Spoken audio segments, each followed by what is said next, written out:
Okay, a very good evening to one and all. First of all, I'm extremely sorry for some technical issue. It was taking some update and not getting started. But anyways, we have to do our job. So till yesterday we discussed up to question number 70, and today we will start with question number 71. As you can see on your screen, the question belongs to statistics. I have already told you that statistics is a very heavy weightage unit, and you have to pay attention to each and every aspect, and it have been taught in very much detail, like more than 24 hours have been spent on statistics alone. So every type of question you should do, plus the passage questions which are coming nowadays are one of the major assets you will get with the statistics. And for sure, one of the comprehension passages inclined towards statistics. So in this question, it says that which of the following is the most appropriate for visualizing time sequence data of a variable? Point to be noted. Time sequence means that is changing with time. Time sequence, I mean to say that it's changing with time, right? For anything like variables, like either you will have x, y, z, whatever variable you want to name it, either it could be x or y or z. How it is changing with time? So it would be something like either x or y or z and on time. So what kind of trend line you are getting? So if somebody have worked out a Excel, the first option in the time series the Excel will give you is the line chart. If you draw the simple charting of the same, so same manner the correct answer is here line chart. Let me tell you, answer तो इसमें line chart हो गया, क्योंकि सबसे अच्छा representation किसी भी variable का विद टाइम लाइन चार्ट आपको दे पाता है, जो कि टाइम सीक्वेंस डाटा, जिसको हम बोलते हैं कि व्हाट शुड आई से, इट्स लाइक या आपको कहेंगे कि टाइम सीक्वेंस डाटा मुझे दीजिए with variations, right? What is the time series data? Appropriate word is the time series, right? So as you can see here, it have been mentioned that time sequence data is also known as time series, which I told you. तो time series के लिए line chart से बढ़िया कुछ है ही नहीं time series data में, right? So it refers to the data indexed or listed in time order, and the key characteristics of the time is crucial independent variable. तो time के साथ वो variable कैसे change हो रहा है वो आपको देखना है. तो first thing have been mention with respect to the line plot only. As you can see here, that line plot connect individual data points with line where x axis represent the time and the y axis represent the variable. जैसे मैंने दिखाया है कि x पे तो आपका time आ जाएगा और y axis पे वेरिएबल आप डाल सकते हैं, कोई भी वेरिएबल हो सकता है. A line plot effectively show trend, pattern and change over the time, and this is the standard and most appropriate visualization of time sequence data. तो कहीं पे भी अगर आपको टाइम सीक्वेंस डाटा बोले या टाइम सीरीज डाटा बोले, तो लाइन चार्ट से बढ़िया रिप्रेजेंटेशन नहीं हो सकता कोई भी, right? The second thing which they have given is the histogram.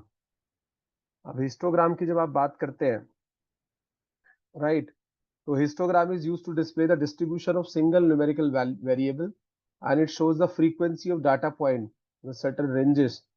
तो आपको फ्रीक्वेंसी पॉलीगन मिलेगा या हिस्टोग्राम जिसको आप कहते हैं, और बहुत सारे फ्रीक्वेंसी बिन आपको मिलेंगे, right, will be there, and it does not inherently display the data over time. Time data के साथ नहीं. फिर आते हैं आपके स्कैटर्ड प्लॉट, ठीक है. इसके बाद जो नंबर है वो स्कैटर्ड प्लॉट का होता है guys. Just a minute.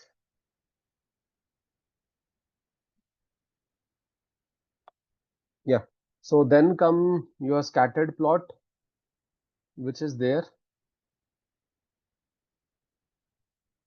So a scattered plot shows the relationship between two numerical variable. दो वेरिएबल के बीच में क्या रिलेशनशिप है वो एक स्कैटर्ड प्लॉट दिखाएगा आपको. While you could technically plot time on one axis, and the scattered plot is generally used to identify correlation or cluster between two different variables, not primarily visualizing the progression of a single variable over time in a connected manner like a line plot. If the points are not connected, it might be harder to discern the trends, right?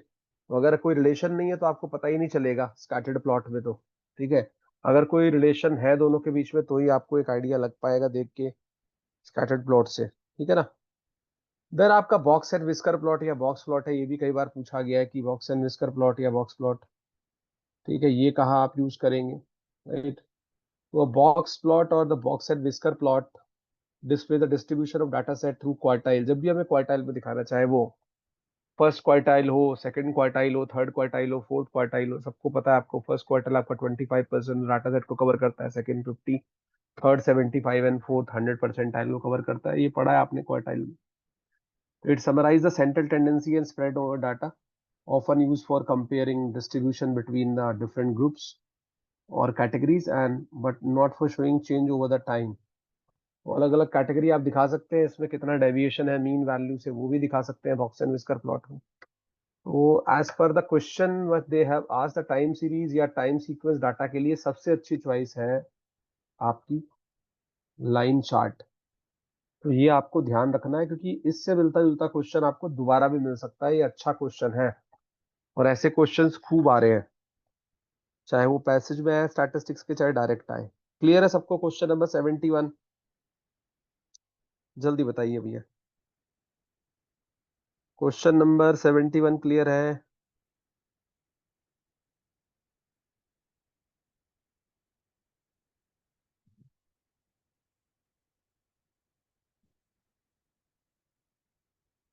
Is it clear?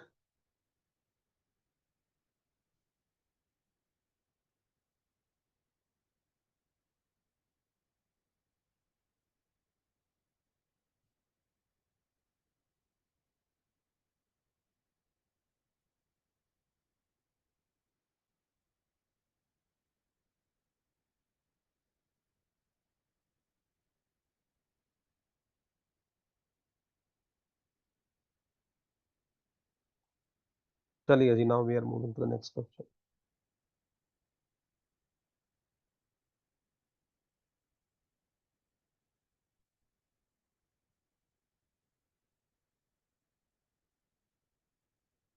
चलिए, so now we are moving toward question number 72 without any further delay. So it is also a very simple question, और पहले भी इस पे question एक आ चुका है, मैं आपको बता दूं।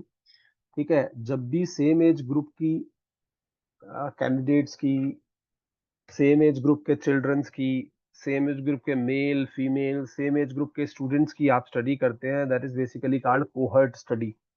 मैं आपको बता देता हूँ, people born at the same time या सेम एज ग्रुप, उसको कहते हैं कोहर्ट, राइट। पर फिर भी हम इस क्वेश्चन को देख लेते हैं, ये बहुत सिंपल क्वेश्चन था, राइट। तो क्वेश्चन नंबर 72 की हम बात करें तो क्या कहता है, अ type of observation study that follow a group of participant over a period of time।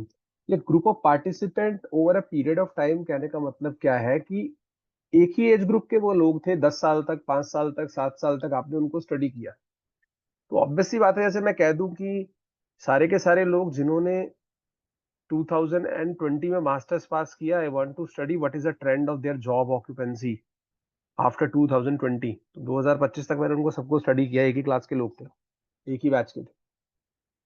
तो ये इस तरह की स्टडीज होती है, इनको हम कहते हैं कोहर्ट। तो a type of observation study that follow a group of participants over a time period. ठीक है, तो ये आपको माइंड में रहना चाहिए। Examining how certain factors affect their health outcomes is refer to as.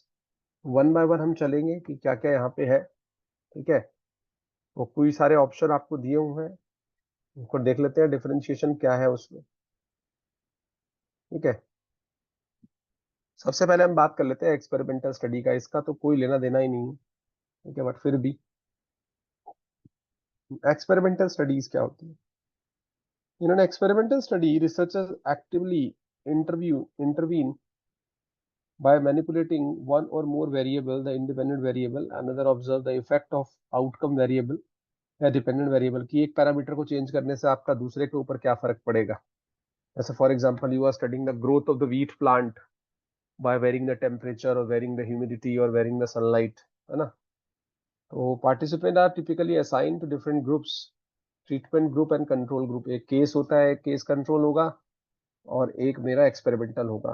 तो कंट्रोल में हम वो नहीं देंगे और एक्सपेरिमेंटल में हम देंगे। ठीक है, यहाँ पे की इंटरवेंशन क्या होती है, इंटरवेंशन रैंडम असाइनमेंट की, रैंडमली आपने चूज कर लिया। Relevance to question does not fit for description as observation study where researcher only observe without intervention. वहां पे तो कोई इंटरवेंशन है ही नहीं ना। ठीक है, वहां पर तो कुछ फैक्टर्स को हम ऑब्जर्व कर रहे हैं, तो ये तो बिल्कुल नहीं होगा। दूसरे के ऊपर आते हैं, जो हमने कोहर्ट स्टडी की बात की है, क्योंकि सबसे सिमिलर ऑप्शन यही है।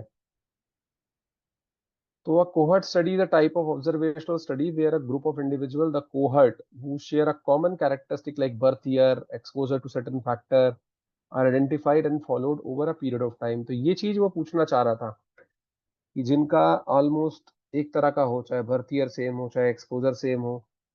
Researcher observe how exposure to certain factor or characteristics affect their health, outcome, or development of a disease, and they look for association between exposure and outcome.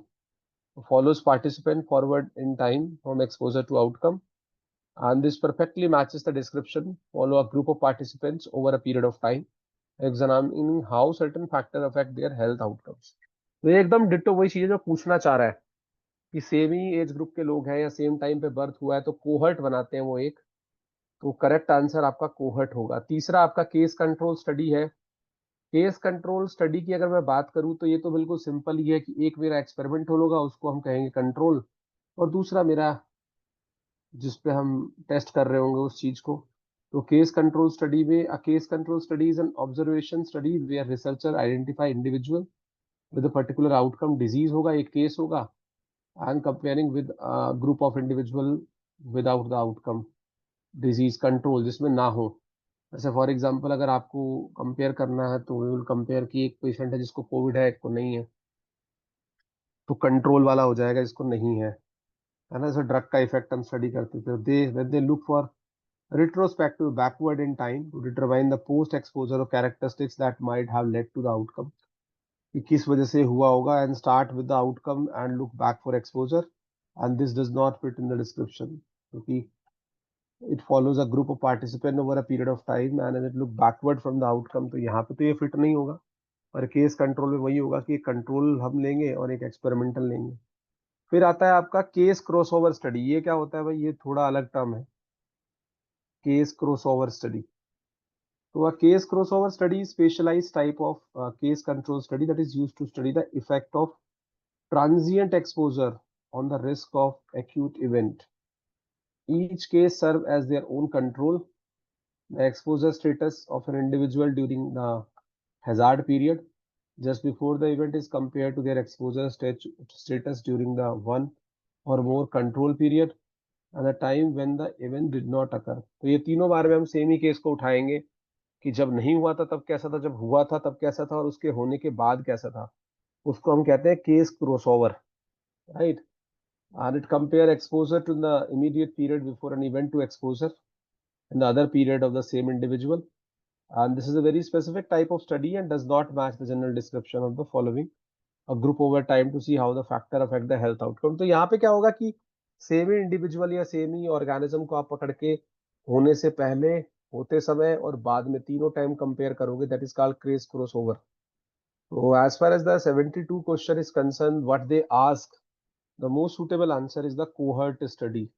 जो ये पूछा है, ये type of observation study that follow group of participants over a period of time, examining how certain factor affect their health and outcome। तो एक तरह का cohort आपने पकड़ लिया जिसके ऊपर आप इम्पैक्ट को स्टडी कर रहे हो, जो सेम टाइम पे ही आपका बर्थ हुआ है या सिमिलर एज ग्रुप के हैं, तो उसको कहते हैं कोहर्ट स्टडी। तो correct answer would be 2, 72 is 2। किसी को कोई डाउट है इसमें 72 में, जल्दी बताइए फटाफट से। Anyone having any doubt till here? ये जिसका भी फोन है Motorola Edge 40 Neo, kindly rename it, otherwise उसी टेक्निकल टीम से हमें बार बार ये आना चालू हो जाएगा।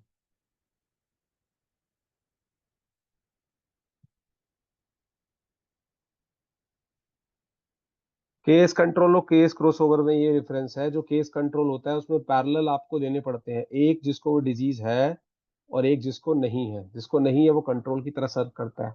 लेकिन केस क्रॉसओवर में वही ऑब्जेक्ट होता है तीनों टाइम, ठीक है। होने से पहले उसको ऑब्जर्व करेंगे, होते समय उसको ऑब्जर्व करेंगे, होने के बाद ऑब्जर्व करेंगे।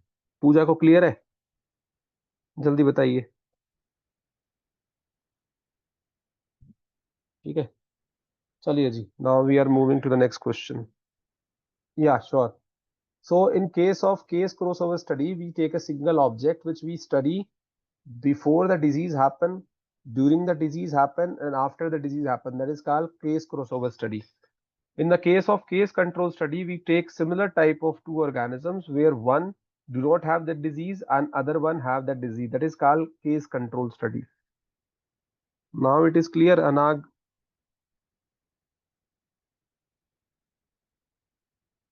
Is it clear too? Okay. You can let me know if in case you don't understand the language is one of the issue which you should raise quickly. So now let's come to the next question, which is 73 question, and it is written in the manual of CPCB. Directly CPCB के manual में it have been mentioned, right? That what should be the correct answer. So when you see question number 73, it says which of the following is the most correct criteria for site selection of sanitary landfills? Like while making a sanitary landfill, right? What thing you should keep in your mind that they have asked, right?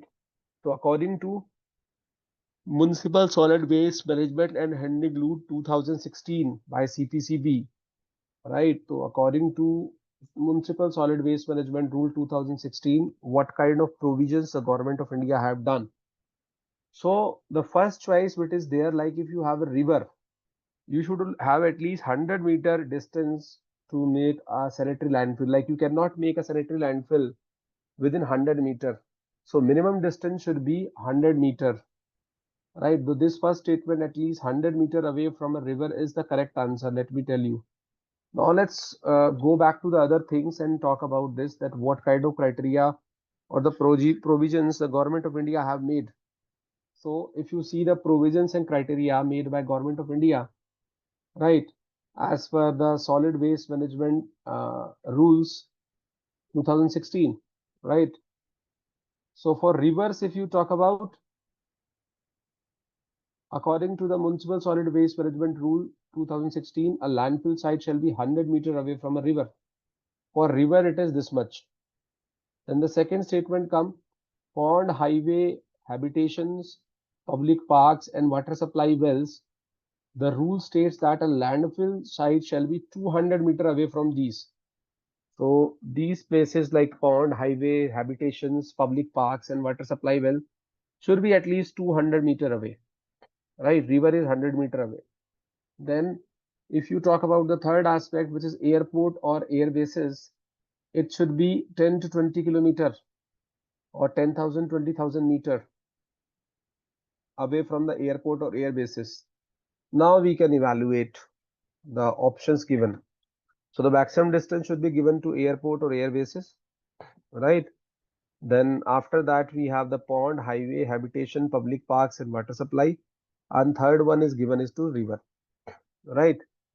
So now one by one we will observe and we will see, like you can see here, the Solid Waste Management Handling Rule 2016 specify a minimum distance of 100 meter for a river. This is correct, first statement.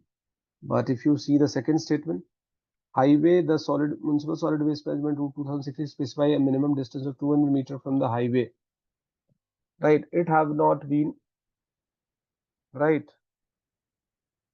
for river के लिए and for this 200 meter, right? तो ये आपको ध्यान रखना है, site shall be away, right? Then but in options में कहीं नहीं है, options में 100 मीटर ही दिया हुआ है हाईवे के लिए, schools के लिए भी 100 मीटर दिया हुआ है, which is absolutely wrong. और एयरपोर्ट्स के लिए 5 किलोमीटर दिया हुआ है, but specifically mention 10 to 20 kilometre होना चाहिए. तो to be very frank, other statements are not correct. So statement 2, 3, 5, the data they mention is not correct. For 2 and 3, it should have been 200 meter. For 4, it should have been 10 to 20 kilometer. So the correct answer is 1 only, the river 1, at least 100 meter away from a river. Clear है सबको? जल्दी बताइए.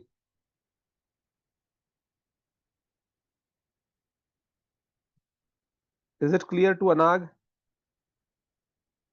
Okay, good. Let's move to the next question, which is question number 74.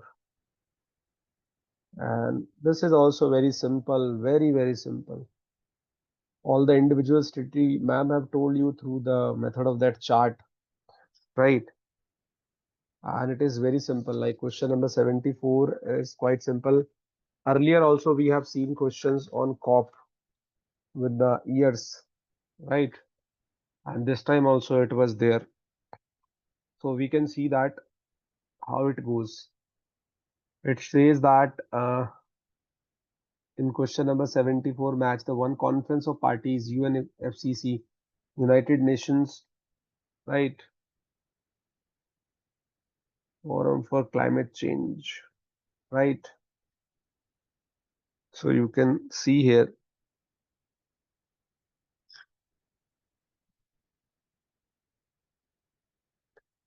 So the term is with the United Nations Framework Convention on Climate Change. This UNFCCC is United Nations Framework Convention on Climate Change. This should be known to you. This is United Nations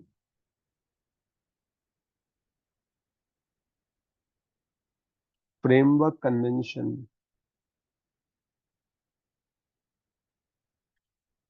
on Climate Change.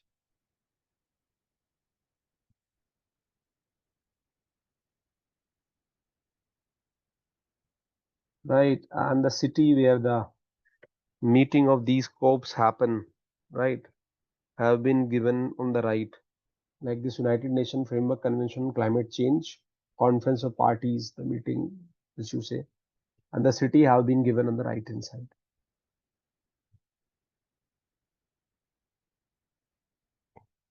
Now let's go one by one and talk about this 26, 27, 28, 29 COP, right? So let's see one by one to them.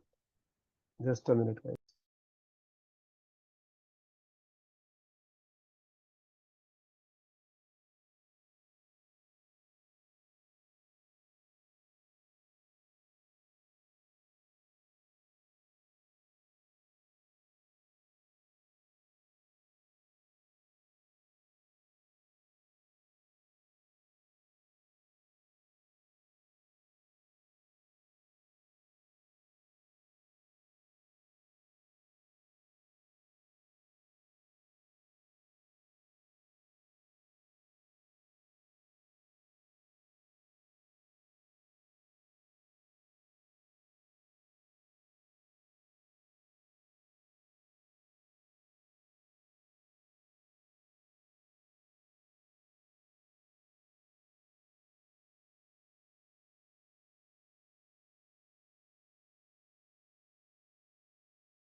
So now we can see all of them. Like if you talk one by one, the brief detail about these COP 26 to 28, right, as per our question.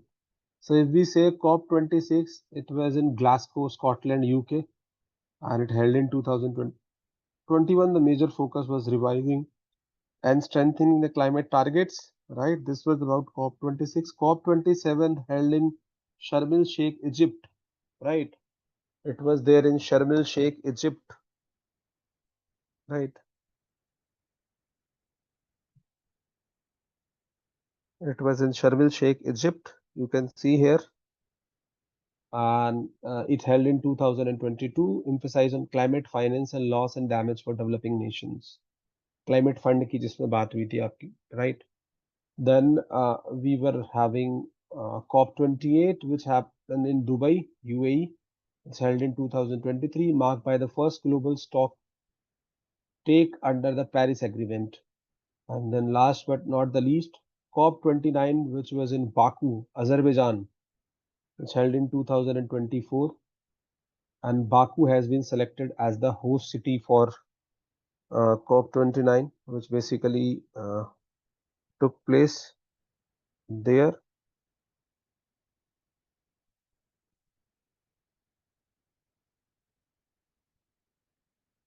One question which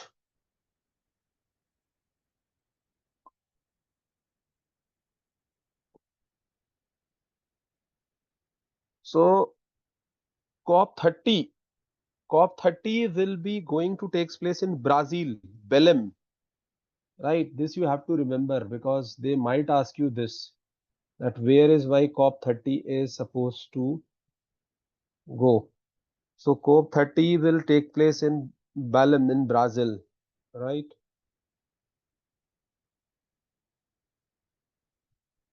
Brazil it will take place, and the duration which have been mentioned is 10 to 21st of November. So in November 25 it will take place in Brazil, the COP30. Rest all is perfectly fine which have been mentioned here. Just keep this Brazil and Belém thing in your mind because you never know, this could be one of the question this time, the exam which is supposed to happen in 29. So easily we can match here. The A, which is COP26, will definitely go to Glasgow. So this will go to 4th. Then B, it is there, which is COP27, which will go to Sharm el Sheikh, Egypt. Then we have COP28, which basically goes to Dubai, UAE. And we have the COP29 with us, which basically go to Baku, Azerbaijan. So as per these choices which are there, you can easily choose. The correct answer is the 4th one. Right, so the correct answer here is the 4th one. Is this clear? Question number 74. Question number 74 is clear to each and everyone. Quickly, guys. Anyone having any doubt, they can let us know. On question number 74. Clear.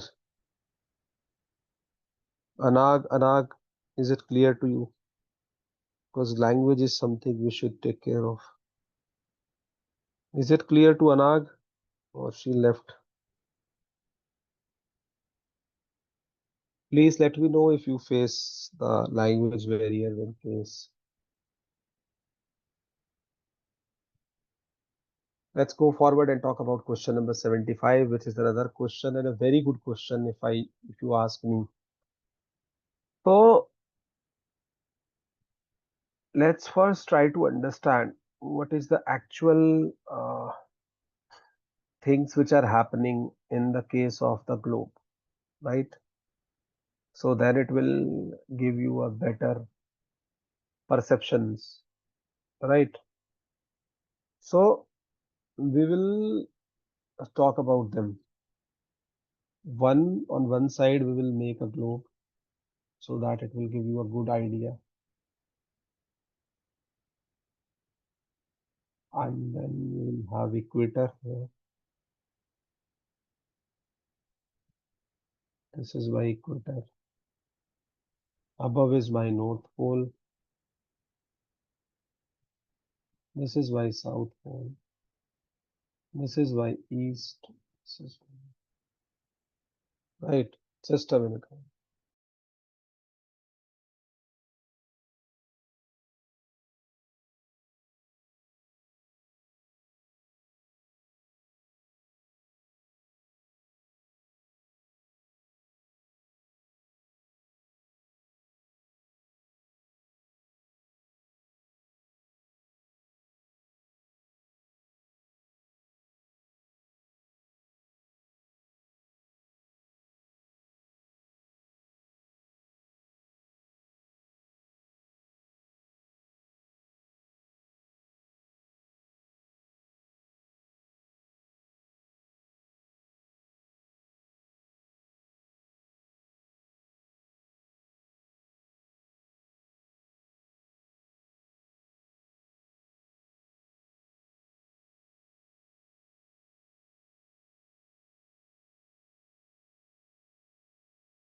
So if you see this picture and you compare your globe, the options which have been given here, right? So you will go with the theoretical part, then you will understand automatically what actually it is. So if I go one by one, so this is about the pressure belt and global circulations, right? So trade winds, if you talk about, so these are permanently easterly wind that flow from the subtropical high pressure belts around 30-degree latitude towards the low pressure equatorial region, right? So trade wind are around 30 degree. So we could have southeast 30 degree, which is down, right, which has high pressure belt in subtropical region, and we have 30 degree north towards the equator. So we can say that here we have the two lines, one which is around here, which we say 30 degree north, and one around here, which is your 30 degree south. So there are two types. Okay. So one we have 30 degree north, right, and one we have in 30 degree south. जो आपका 30 degree north में होगा, we will call northeast trade wind, and जो south में होगा, that is called southeast trade wind. So this one will be southeast trade wind.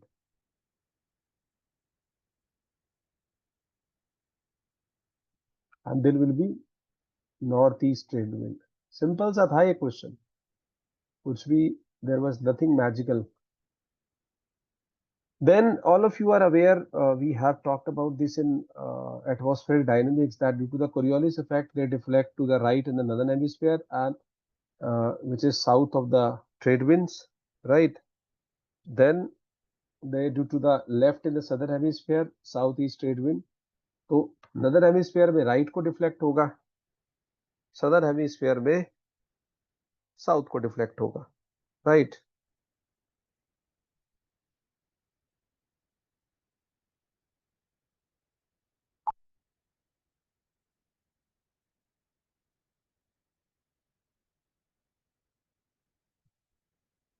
Right.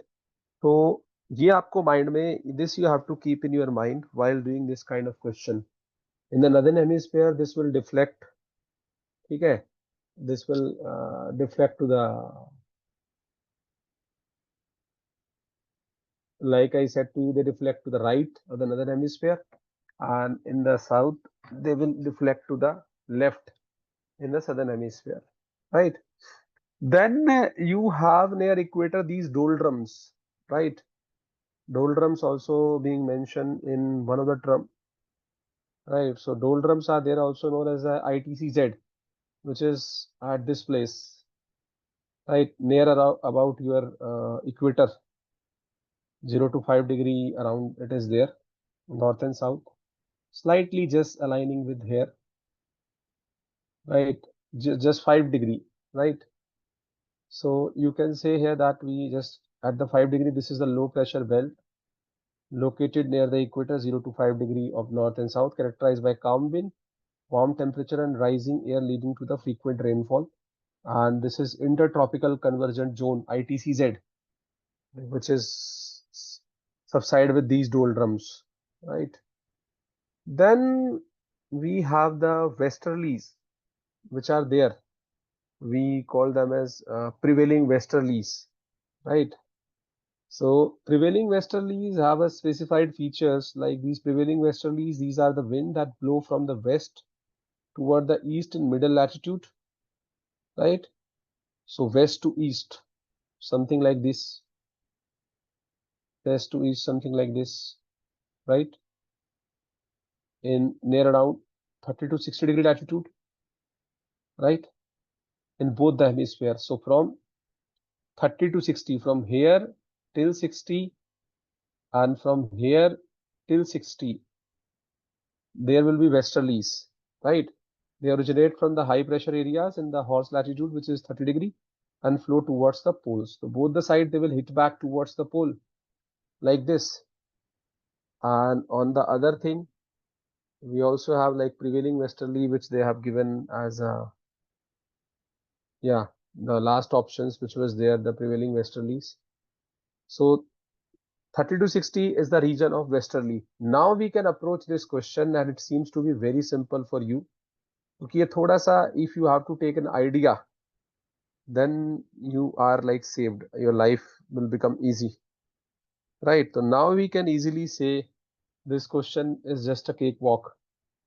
So in question number 75, they have asked surface airflow and location.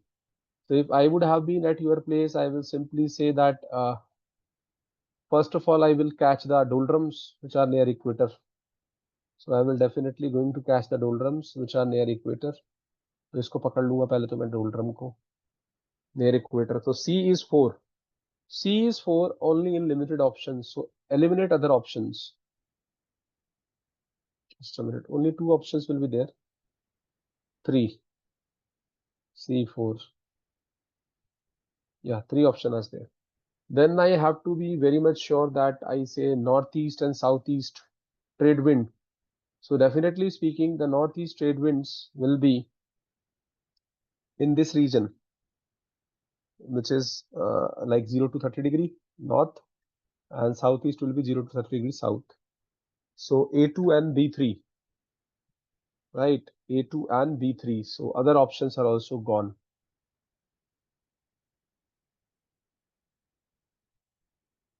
So, and then the remaining one which is there, that is prevailing westerlies, which goes to first. So these are some of the easiest method to tackle down these kind of questions. So now we know that northeast trade wind is 0 to 30 degree north, and this question can be repeated. It has the potential to get repeated. Northeast trade wind 0 to 30 degree north, southeast trade wind 0 to 30 degree south, prevailing westerly 30 to 60 degree north and south as well, both the sides. And then we have doldrum and ITCZ, because ITCZ question was there some 6 months back. It was there. So the correct answer here is fourth. So the correct answer for question number 75 is fourth. Is it clear to each and everyone? Anyone having any doubt in question number 75? The correct answer is fourth. Anyone having any doubt till here? See, should not have any doubt, because the purpose of this discussion is that our students should be able to digest the solution very well with all the theoretical and conceptual things written there. That's why we are doing 10-15 question a day, not running like anything ki one ABCD bata de. ABCD is not our job. Our job is to teach you logic, right? Now let's go to question number 76, which is a very good question, and I would say it's a new sort of question, but we were having idea about the other options, right? So we have the idea about the other options. So by elimination technology, we could have done this question, but let's have a look at the question. So in question number 76, it says that substances that catch fire spontaneously in air, you need not to do anything. If you expose them to air, they catch fire without any ignition. आपको उसमें आग नहीं लगानी है. You need not to lighten it. So means they are getting self-oxidize, right? They are getting self-oxidize. If they are there in the air, they will spontaneously catch the fire without any ignition. Such kind of substances we called pyrophoric. This is the genuine definition of pyrophoric substances. So the correct answer here will be 4, but we will talk about each and every option in details, right? But pyrophoric are the substances which do not need any sort of ignition and they catch fire. So let's talk about the pyrophoric first itself. So when you talk about pyrophoric substances, we can say the term specifically refers to substances, they can be solid, liquid or gases, that will ignite spontaneously in air below 54 degrees Celsius within 5 minutes of coming in contact with the air without the need of external ignition source. And this is due to their extreme reactivity with oxygen in the air. For example, we have white phosphorus, we have sodium, potassium, lithium aluminum hydride, finely divided Rene nickel, and finally divided iron. So pyrophoric substances automatically catch fire without any ignition, which was the correct answer for this. But other terms which have been mentioned here in this question should also be explained in detail. So first they have called flammable solids. So as the name suggests, flammable solids are those solids which can catch fire, right? So these are the solids that are readily combustible, or they may cause or contribute to fire through friction, and that are liable to self reactive decomposition or to heat up spontaneously, and they still generally require an ignition source or specific condition to ignite. You have to lit them, right, or you have to ignite them. अपने आप से नहीं चलेंगे. Like matchsticks, nitrocellulose products, certain metallic hydrides, sodium hydride, potassium hydride, finely divided metals such as magnesium powder, aluminum dust, zinc powder, oily fabrics, cotton waste, sulfur, naphthalene. If you just put a matchstick to them or a lighter to them, they will burn. So this was about the flammable solid.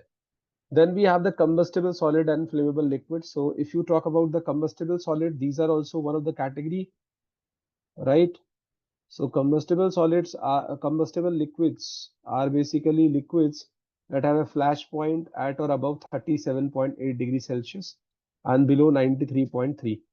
So they require an ignition source and are generally less hazardous than flammable liquids, right? So for example, kerosene, diesel fuel, right?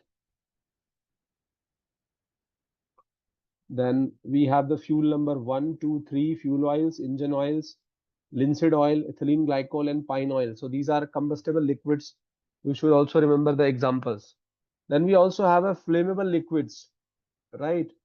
So this category is also there, flammable liquids, and these are the liquids with flash point below 37.8. They readily vaporize at ambient temperature, and their vapor can ignite in the presence of ignition source.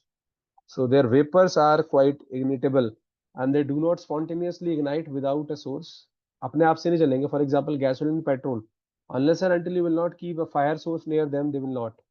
Acetone, which is found in nail polish remover, ethanol, right? Alcohol found in hazard sanitizers, hand sanitizers, and toluene, diethyl ether, benzene, methanol, paint, thinner, turpentine. So you just have a couple of examples with you and the basic definition because this question is good. They can repeat it with a matching style of question about each and everything. But the correct answer here, as mentioned, that those substances which catch fire automatically without anything, without any combustion, and definitely that belongs to pyrophoric substances. So the correct answer here for 76 is 4. Is that clear to each and everyone? Anyone having any doubt till here? Quickly, guys.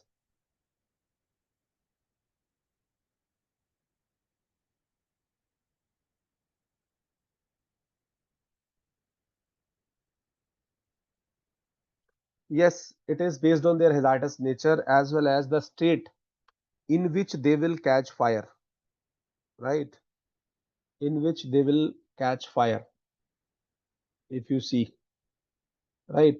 So for flammable liquid, it is only 37.8, but for combustible liquid, it is 37.8, greater than 37.8, but less than 93.3. Anag, is it clear? It is based on the state as well as that how they catch fire, right? Okay, now let's move to question number 77. I was teaching today mineral and rock in the morning session, and the same question appear. This is very basic question which is taken from our booklet, which was there in your booklet, that with which these cuvettes which are there in spectrophotometer are made up of, right? So it's very simple.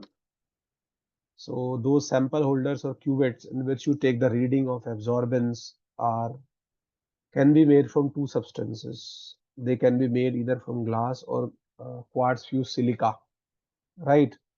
Glass or quartz fused silica nowadays, because they are breakable, nowadays the options have come in plastic also, right? So if you talk to me, and as per the question number 77, for quantitative analysis in the visible region of spectrum, because they are asking specifically for visible region, the cuvette or the sample holder can be made up of. If you have to analyze that sample only in visible light, then you can use anything, right? Then you can use anything. Okay, there is no harm if you have to, because that will give a reading So we can use quartz, which is silica. We can also use transparent plastic. We can also use glass. We can also use fused silica. But if you have to use particularly UV, then glass cannot be used because UV will be absorbed by glass, right? So that you have to remember, like if you have to use UV, because here they are using visible light, point to be noted. So in the case of visible spectrum, you can use all of them as a cuvette material. 1, 2, 3, 4. So for visible light, we can use quartz cuvette, we can use transparent plastic cuvette, we can use glass cuvette, we can use fused silica cuvette also. But particularly as far as the standard literature is concerned, you cannot use glass in the case of UV. But now let's review the information which is with us. So as per that information, the correct answer here is fourth. Like we can use quartz, transparent plastic, glass, and fused silica if we are using visible light for the analysis of our sample through spectrophotometry using Lambert-Beard law. But if we have to take a tour of all these options like one by one, so like first we have taken the quartz. Quartz is basically nothing but SiO2, pure SiO2. So cuvette, the sample holder used for quantitative analysis in the visible region of the spectrum, need to be transparent to visible light and not absorb the light being passed through the sample. This is the fundamental property the material with which you will make the cuvette should have in order to have no error in your experiment. So quartz cuvette are transparent to UV, visible and near IR also, and they are often used when the measurement in the UV regions are also required, but they work perfectly fine in the visible region. So quartz get a 100% check, like you can use. Then the second material which have been mentioned is a transparent plastic, whether we can use transparent plastic or not. So transparent plastic cuvettes are commonly used for visible region measurement, especially the routine analysis or when the cost is a factor. बहुत महंगा नहीं लेना है. So they are generally suitable for most visible spectroscopic applications. So they also get a checklist. Okay, go, done. You can also be used. Then we have the glass. So glass is also go okay with visible light. So glass cuvette are very common and widely used for quantitative analysis in the visible region. Glass is highly transparent to visible light and relatively inexpensive. But if they ask you that whether the UV light can be used with a glass, you will say no. We cannot use glass in the case of UV light because glass will absorb UV lights. This is the trick, right? That's why they have asked this question. So glass cuvette cannot be used if you are using a UV light for measuring the absorbance. This has to be kept in mind that glass cannot be used with UV light. Then the this also get a go option. Then the fourth, yes, transparent plastic can be used, right? Plastic is a sort of polymer that can be used. Then we have fused silica. Fused silica is essentially a very pure form of quartz. And like quartz, it is transparent across the broad range of UV visible and IR, and it is often used for demanding application due to its high purity and excellent optical property, but it's certainly suitable for the visible region. Therefore, quartz, transparent plastic, glass, and fused silica can also be used for quantitative analysis in the visible region of the spectrum. So this is there in your booklet in analytical method in booklet 1, the color one. It have been clearly mentioned that we cannot use glass for UV radiations because glass absorb UV light. Glass absorb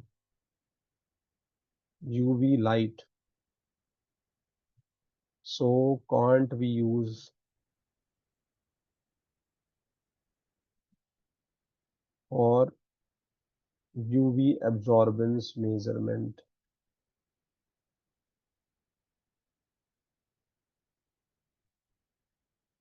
This was the logic behind asking this question, right? And most of the people who are a part of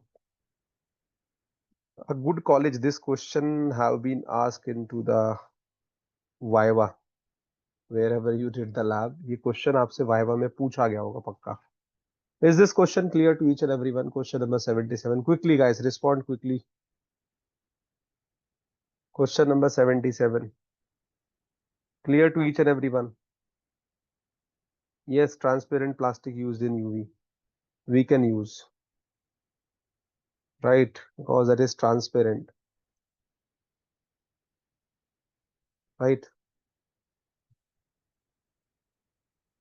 The very next question is also very good. And I think first time it have been asked, right? Question number 78. Just a minute.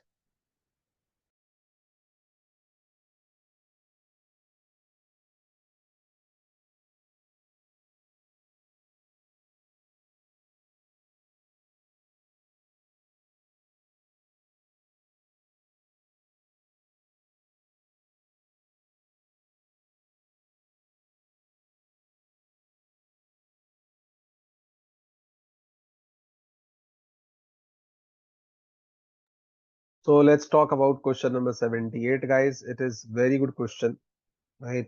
And it has been taken from a sense like from the life science point of view, which is there. But the question is absolutely good.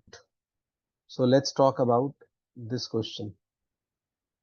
And before we start, let's talk about the carbon to nitrogen ratio of all these life forms, whether it is bacteria, fungi, terrestrial animal, and aquatic animals. So here we have been given four categories. We have bacteria with us, we have fungi with us, we have terrestrial animals with us, and we have aquatic animals with us, right? And let's make two broad criteria here. One with where we have the higher C by N ratio, right? And lower C by N ratio. If we talk about them, then it's really very good. And if we understand this, it's actually a very good question.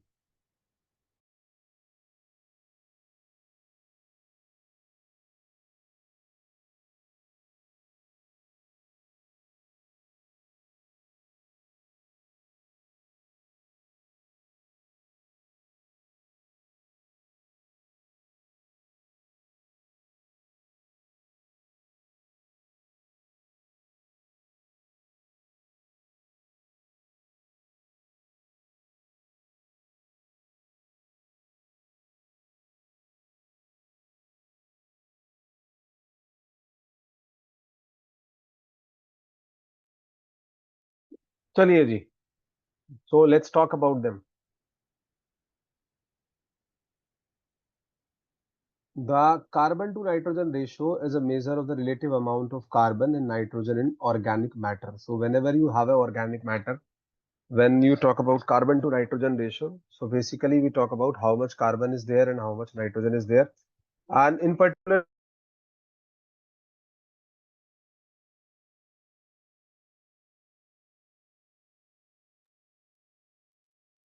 so the carbon to nitrogen ratio is a measure of relative amount of carbon to nitrogen in organic matter. And it is important indicator of ecology, especially in soil sciences, decomposition, and nutrient cycling. These three domains will definitely have a good meaning or significant meaning as far as the carbon to nitrogen ratio is concerned. So we can divide them into two regimes. One is where we have the high carbon to nitrogen ratio and where we have the low carbon to nitrogen ratio. So let's have a look at the uh, high carbon to nitrogen ratio where it will be high, like the ratio is quite high. So if you see high carbon to nitrogen ratio, it indicates a lot of carbon relative to nitrogen. कि carbon body के अंदर is more as compared to nitrogen.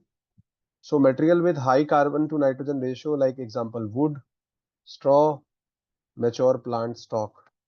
So here we will be having more carbon. How come? Because that carbon have been fixed into the form of photosynthesis as a food, right? And that become the biomass of the plant. So we will be having more carbon to nitrogen ratio in wood, straw, mature plant stocks, right? So these are the places where we have more carbon as compared to nitrogen. Means The amount of carbon is more, but the amount of nitrogen is less, which indicates that protein are lesser. So, and carbohydrate is more. More carbon means more carbohydrate. So, are typical rich in carbohydrate like cellulose and lignin, but relatively low in protein. This is the logic here. If you say more carbon means more carbohydrate, and more carbohydrate means cellulose, starch, monosaccharide, disaccharide, polysaccharide. If you say more nitrogen means more protein, right? This you have to keep in mind in order to understand this question. So when microbe decompose these material, they need more nitrogen than is available in the material itself. So the logic comes, the whatever substance is in the lack, they will demand it more. So when these plant die or these material fall onto the earth's surface, then microbes will definitely going to decompose them because they are saprotrophs or decomposers. And in that scene, they will need more nitrogen because nitrogen was less there. So this often leads to nitrogen immobilization in the soil, where microbes draw nitrogen from the surrounding environment like soil to meet their metabolic needs, make it temporarily unavailable to plant. तो वहां पे बहुत सारा nitrogen जो है आपका immobilize हो जाता है in that case if something falls from the tree and they will start decomposing it. Is it clear? This thing clear that how we see high carbon to nitrogen ratio? Is it clear to each and everyone? We will discuss in detail because this is a very important question and not everyone will able to understand this in first go, that how the carbon to nitrogen terminology works out, right? Then the second thing, when you see low carbon to nitrogen ratios, that is also important. So it indicates relatively a high amount of nitrogen because denominator is more, that's why the ratio is less compared to carbon. And material with low CN ratio are like young plant, legumes, animal manure and microbial biomass. If you have the very young plant, if you have the leguminous plant which basically fix the nitrogen with the help of rhizobium, if you have the animal manure where we have a lot of ammonia, if you have the microbial biomass where we have a lot of nitrogen, in that cases the C by N ratio is low. They are rich in protein and low at carbohydrate. When microbe decompose these material, they often have an excess of nitrogen, which is then released into the environment as inorganic nitrogen. So it is the opposite case of the first, right? There they will immobilizing the nitrogen. Here they are releasing the nitrogen. For example, ammonium nitrate through mineralization make it available for plant. So this was a story where we have the low and high.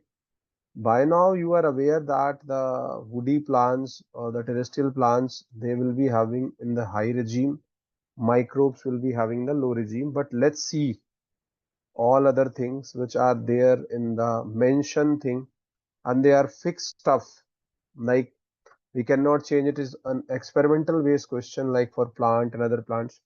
So let's talk about all the species which have been mentioned here. So if you talk about plant tissue, one by one we take an example. So typical carbon to nitrogen ratio of different organisms. So if let's talk about plant tissue, if you talk about plant tissue, right? So a typical carbon to nitrogen ratio generally high, ranging from 20:1 to 100:1, or even higher depending on the plant type and its age. So in plant, as I told you, the high carbon to nitrogen ratio exists. It is generally 20:1 and reach till 100:1. So you just have to remember कि कितना यहाँ पे होता है, बस ये याद रखना है. For plant, the CN ratio ranges from 20:1 till 100:1.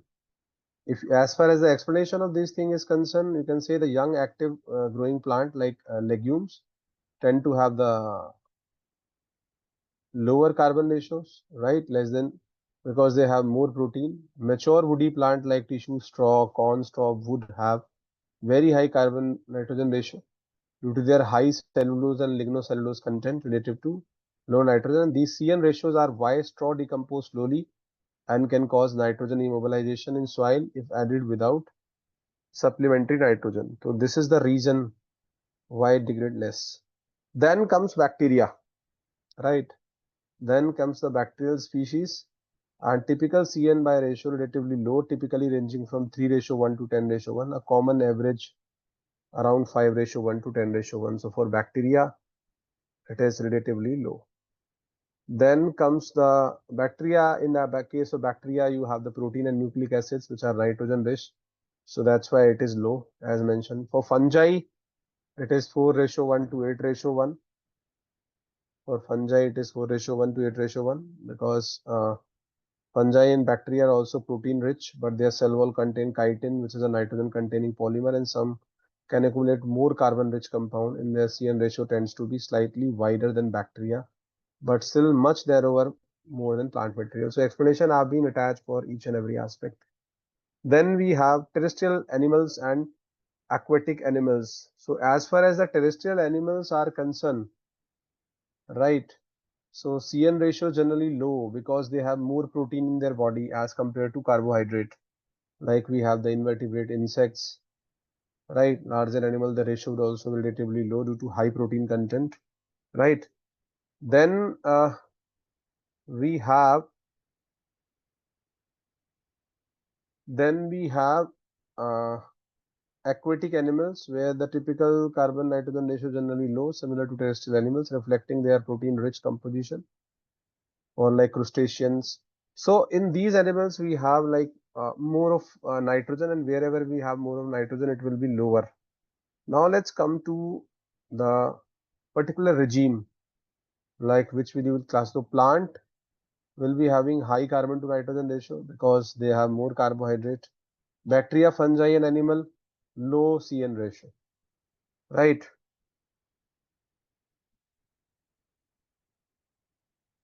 Then you can see the carbon ratio, CN ratio of plant tissue is higher than that of the bacteria. We have already seen why it is higher. Now go to the question, because this is a very new concept as the question is concerned. So now you can see majority of the options which are given like carbon to nitrogen ratio of plant tissue. So plant tissue is having higher CN ratio than compared to bacteria. Lower though is not possible, right? Higher than fungi it is, right? Anna, higher than animals also, higher than aquatic animals also. The only option which we have, which has to be correct, is the higher than bacteria, because low they cannot be. They cannot be lower than fungi, terrestrial animals or aquatic animals. So that's why the only option which we are left with is higher than carbon to nitrogen ratio of bacteria. So plant mein to it will be higher. If you talk about the fungi, terrestrial animals and aquatic plant, then it will be lower as compared to plants. Is it clear to each and everyone? But it's a simple logical question, but have to understood the concept of carbon to nitrogen ratio, right? Because without understanding it, you cannot proceed this question. ये तो आपको करना ही पड़ेगा, right? So it should ideally be higher than CN ratio of bacteria. Explanation I have told you regarding that carbohydrate and protein stuff. Now coming to question number 79, which is also a repeated question. Multiple times it have come, and it is the second question which is coming in this paper on albedo. Earlier it was like who is having more than the average albedo of Earth. Now here they have given the certain substances, right? So in question number 79, you have to arrange the material in decreasing order of their albedo. So decreasing order of albedo means if I would have been at your place, so I know that fresh snow is having albedo almost equal to 1 or 0.9. So rest of the options are gone. Only those options where, so the question says that arrange the following material in decreasing order of the albedo. Means higher to lower we have to arrange. So I know that the fresh snow or pure snow will have maximum albedo. So A should be maximum means I do not have any meaning for these options. These options are gone. First and second options are gone the moment it is there, because we know that fresh snow or pure is having maximum. Then it should be followed by B. B is there in both. Then it should be followed by ice. That is fine. The real fight lies in whether we have the more albedo for desert or more albedo for savannas. So let me tell you, desert have the more value of albedo as compared to savanna. Their reflectance is more. So the correct option here is 4, but we will have the review of the data which is there. So A, which is fresh snow, pure fresh snow will be having more albedo as compared to pure old snow, as compared to ice, as compared to desert, as compared to savanna. So all of you are aware that what is albedo? It is basically the measurement of reflectance. And now let's have the value, how much it is there. So if you talk one by one, so pure fresh snow is around 80 to 95%. That's why we say it is almost 1. Highest albedo, freshly fallen clean snow, right? And it reflects the sunlight very easily. Then we have the pure old snow, it is around 50 to 70%, number 2. Then we have ice, which is having 30 to 50%, third option. Then we have desert, which are there, which are 30 to 45% desert, right? Desert or sand. And in last, savanna, which is having albedo only 15 to 25%. So you can easily could have corrected this and arranged them in order. इसमें कुछ भी नहीं था इस question में guys. It was a very simple question. Simply by applying a common sense, you could have reached कि pure fresh snow is maximum, followed by pure old snow, followed by ice, followed by desert, followed by savanna. Because savanna is having only 15 to 25%, means 0.15 to 0.25 savanna. It is having this much albedo. So then you can arrange them like I have mentioned here the values. So you could have arranged them easily. Pure fresh snow around 0.8 to 0.95. Pure old snow 0.50 to 0.70. Then we have moderate albedo 0.3 to 0.5. Then desert is there, right? Then we have in last the savanna. So the order will become A, B, C, D, E as shown with the symbol. Like you have to put a symbol of greater than in between them, and you could have easily corrected this question. Is this question clear to each and everyone? This is a repeated question and very simple question. It's not that tough. Is that clear to each and everyone? Simple it is. No need to go more deeper about it. It's simple.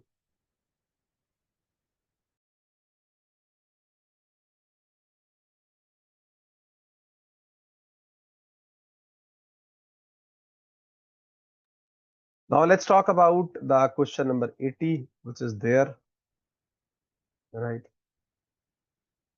This is basically taken from the NCRT of 12th class, and I was also very surprised when this question was taken, and this is the question which have come multiple times in NEET exam, right? NEET के exam में multiple times it have come for sure. So as far as the data is concerned, and by looking this question, I could have corrected this with the help of the old NCRT, right? But let's discuss this question because you never know the mind of the examiner. He might exploit it again, right? So we also see the species richness of in terms of the biodiversity. You will talk about this in terms of the biodiversity and species richness also.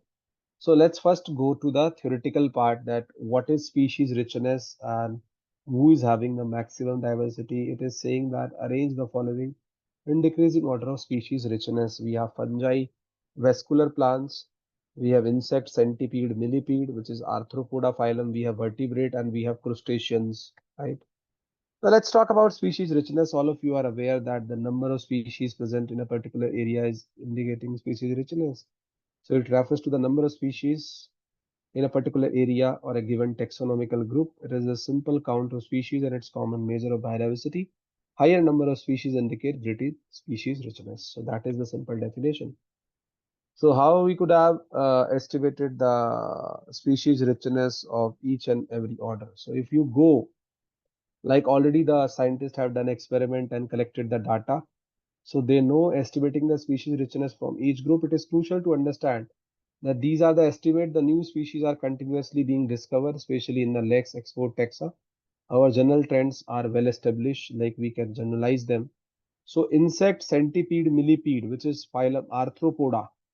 This group, especially insect, is by far the most species rich. Insect alone have 1 million described species. So you can see the race is won by Arthropoda phylum, joint-footed organism, which is having centipede, millipede, right? Insect. So they have 1 million, right? Then then comes fungi, right? To be very frank, fungus extremely diverse with around 1 million described species, but estimation suggests that over 2 to 3 million species could exist, but we have not estimated them. So around only 1 million.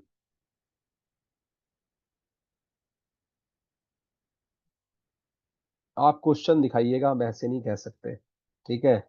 Fungi ज्यादा है, ये आप मान लीजिए. Fungi is more in terms of species richness.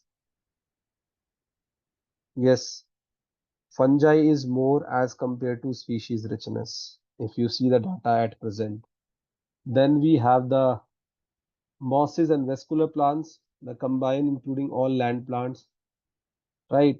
So 10 to 15,000 species of mosses and around 3,90,000 species of this.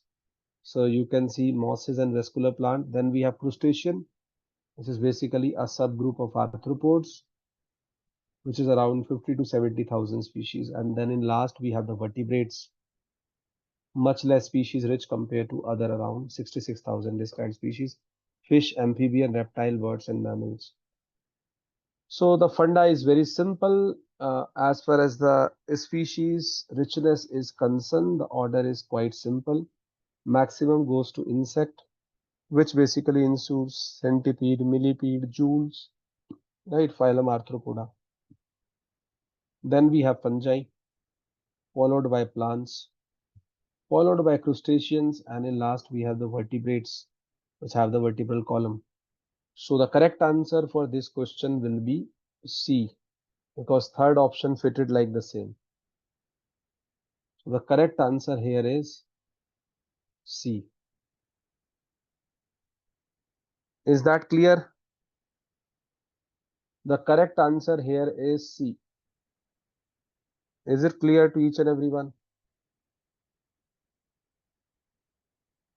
Anyone having any doubt till here?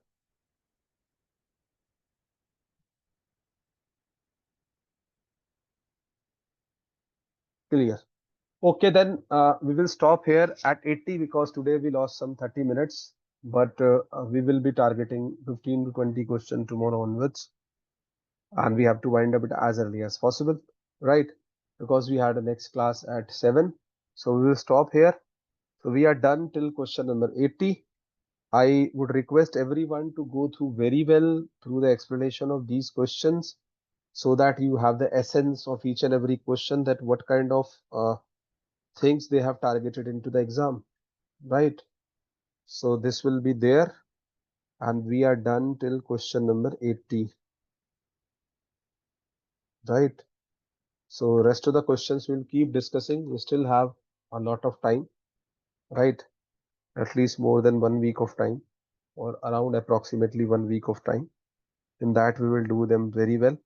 And it's a request that do read the explanation which is there and being given to you, whatever question we discuss, right? You should be thorough in order of understanding to that question.